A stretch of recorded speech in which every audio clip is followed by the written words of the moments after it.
Sanibonani football lovers, welcome to PK Sports. Igama lami Mbonginkosi. Ngithembe uthini kahle, ndiyaphila. Danko, in today's video we're going to talk about Ibrahim Barnes, that he's a free agent. That simply means one thing: he was bound to be a Kaizer Chiefs player, but it looks like Kaizer Chiefs is not interested in signing Ibrahim Barnes. It was reported by Soccerbeat that they haven't made a move so far, but Chippa United have. So that simply means with Kaizer Chiefs are weighing their options. We'll talk about Mtasingwa, as we know that he was signed for that CDM role, of which I think it might clash with a move for Ibrahim Barnes. And then bese sikhuluma ngaye uFawaz, not uFawaz but uFaze Abrahams, that what does it mean since Kgopolang Taonyane has signed with Stellenbosch FC? That might mean that he is close to signing with Kaizer Chiefs. And then sikhulume ngayo Taonyane ukuthi as part of that swap deal between him and Faze Abrahams, it simply means one thing: Kaizer Chiefs now have to announce their own player. And then bese sikhuluma ngaye ke laphana uMduduzi Shabalala Mdutai ukuthi this season is going to be a difficult one for him. We are seeing a revived Eden Chislett. So that simply means one thing, ukuthi angeke abe nesizini elula, but ngaphambi kokuthi sekude bengicela ningisize ngento yodwa by liking on the video and subscribing to the channel if you haven't subscribed. Kodwa ke maso subscribe danko kaningi asivele sihlala udabeni. Ibrahim Barnes, I am one of the fans that I believe he is a good player and he was going to fit very well in that system of Fernando da Cruz. But it looks like the signing of Mtasingwa, it is the one that is going to stand in the way of Ibrahim Barnes being signed by Kaizer Chiefs, even though it was confirmed that him and Marumo Gallant have officially parted ways and he's now a free agent. Even though there was that 1 year option, so it wasn't signed, so they had to go through all that process, including a lawyer, so that he doesn't sign that contract extension. So I was making videos saying that okay, Kaizer Chiefs, the only thing that is left is for him to be released by his club Marumo Gallant and then sign with Chiefs. But it seems like Kaizer Chiefs are in because they are preserving that foreign court. So asazi kubonakala seqoqo, but I believe it was going to add value in that Kaizer Chiefs setup. But angeke uphikisane with what Kaizer Chiefs feel like okay, this is the right thing to do right now.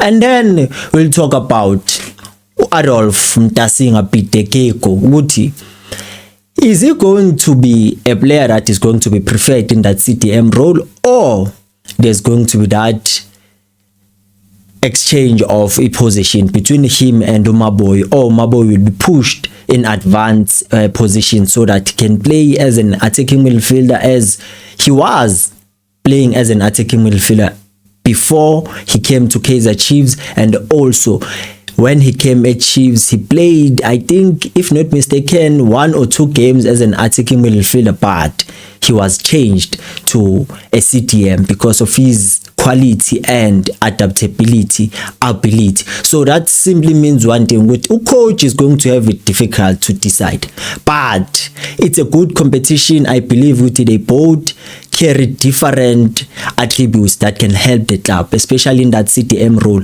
as we know very well. With the system, Fernando da Cruz needs a central defensive midfielder that is capable of dropping deep, collect the ball and start initiating those attacks, linking up defense with a attack. So Adolf Mtasingwa has that ability to do so. Simbonile sadlala ku-Azam, which is very comfortable on the ball.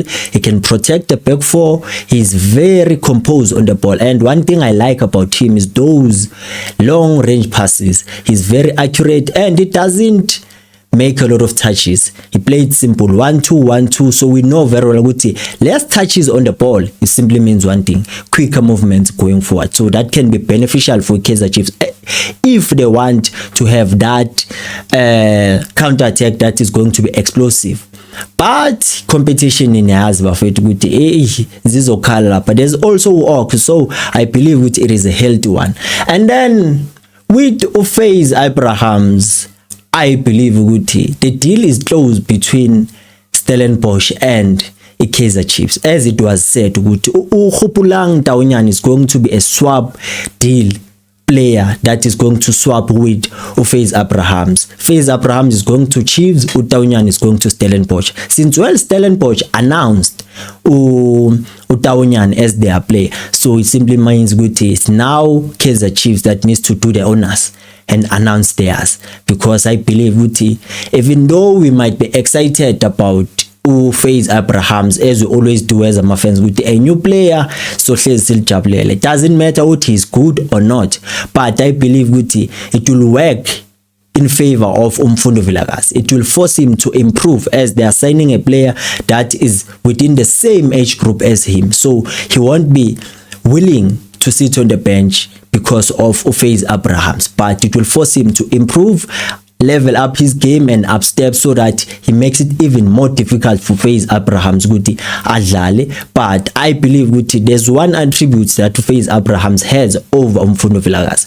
Mfundo Vilakazi doesn't have pace to save his life, but Faze Abrahams have that pace, so it simply means one thing: he can help the club going forward with his pace in that right hand flank. We know very well there's also Monyane, so many fullbacks of opposition teams will have it difficult to face Abrahams and a Monyane, or a Abrahams and a Dylan Solomons. But it remains to be seen will Kaizer Chiefs announce Faze Abrahams now, or they'll wait up until they agree on everything? I believe one thing that is standing on the way of this deal, it's those personal terms. But ngaphandle kwaloko sikhuluma nje ngengwenye sesazi kahle ukuthi liyo gijima nje le side la right. And then let's talk about Mduduzi Shabalala. Why you for me? I believe this season is going to be the most difficult and long season for Mduduzi Shabalala, because we see that Eden Chislet looks revived and he's willing to compete. Compared to previous season, we will tell that Mduduzi Shabalala is the preferred choice in that attacking midfield. But now Eden Chislet is going to make it difficult, and that simply means one thing: Mduduzi Shabalala has to improve the elements in his games that are short. So that simply means in terms of finishing, in terms of decision making in the final third, he has to improve. But even though we haven't seen the best of Eden Chislet yet, but I believe in one thing: this season he'll make it difficult for Mfundo Vilakazi. Why am I keeping on saying Mfundo Vilakazi? I mean Mduduzi Shabalala. So that simply means one thing: Mduduzi uchinche isponsor, so mela chinche nendlela yokudlala, so that it don't be easy even for Chislet to be considered in that starting position. But okwamanje he's still in rehabilitation for his injury that he got on that game versus Mamelodi Sundowns. Obviously injured. He was injured and it was caused by Okhrotman Jaden Adams. May his soul rest in peace. But I believe Mduduzi Shabalala this season, he will still become that key player for Kaizer Chiefs as we know him of, because he scores goals, he assists, and this season he'll be forced to add those numbers. But ngaphandle kwaloko, I don't see any problems with Kaizer Chiefs and Mduduzi Shabalala, as people were already speculating that he's leaving the Dlama Boys. I don't think kungenzeka nje kanjalo. Even that game they played against Idifofana Lesotho, it was one of those confirmations no, ingwenya ngeke yendawo. It's just you are giving him time akwazi ukukhila kahle azobuya, and then zikhale. I don't know what do you think about everything that I've talked about? Let's meet the comment section. Danko, till we meet again. Ngakhohlwa ke bafethu ukulike, and as I promised with the social lives, I'm still working on adjusting to the new setup and making sure that I'm familiar with everything, and then sort out even my data connection problems.